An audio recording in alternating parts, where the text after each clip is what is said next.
When I reflect on my experiences, I certainly remember my parents working hard and spending all that time and effort. And I remember that they did it, so I could have that opportunity here in the United States.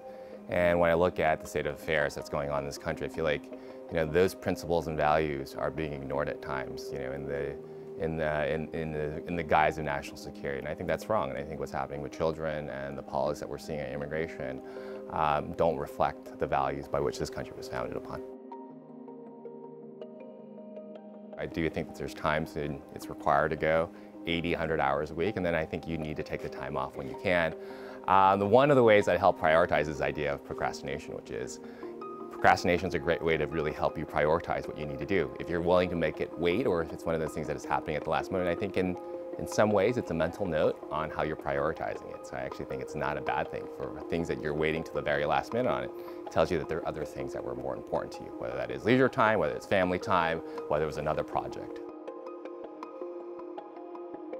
Credit score is one of the defining metrics of a consumer's financial life. It's important for everyone, and when we founded Credit Karma in 2007, there wasn't a real way to get it for free, and given its importance, we figured we could solve that problem. As we've developed and gone on that journey, we've had a little bit more than 80 million members on our platform, and we've realized that the end mission of consumers is not about that credit score, but it's how to optimize their finances, right? And what we're building at Credit Karma is a technology platform that understands it. So leveraging the data, leveraging technology in the form of machine learning, leveraging the trust and the fact that consumers have given us permission to help them find better products. We think about a way where we can actually simplify people's lives, make finances more efficient. There is an optimal path for everyone, and that optimal path is different for everyone because of the financial situation that you're in. And this is the type of problem that is actually great for machine learning. This is the type of problem that's great for technology, and that's what we're embarked on. So we have quite a few data points. We see something like $4 trillion worth of debt on our user base. With that data, our platform makes about 8 billion predictions per day in terms of optimizing and understanding how people are dealing with their finances. And I think that is the way that the world can change. And I think when you do that, markets become more efficient, consumers save more money, and that opens up the world from many angles for those users.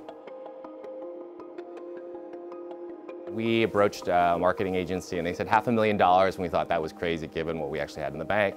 So we shot a commercial on my DSLR. We had employees as voice actors, hand actors specifically, bought maybe $20 worth of props.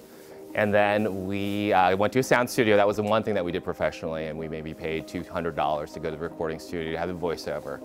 And we found a way to go and do a simple commercial on overnight, and it might have cost us $50. And from that, we learned a ton about how television marketing works, and it really just goes to the saying that you don't have to go the traditional or conventional route, right? There are other ways to do things, and I think that's a lesson about our scrappiness and the way we operate and we think about trying to figure out and solve problems.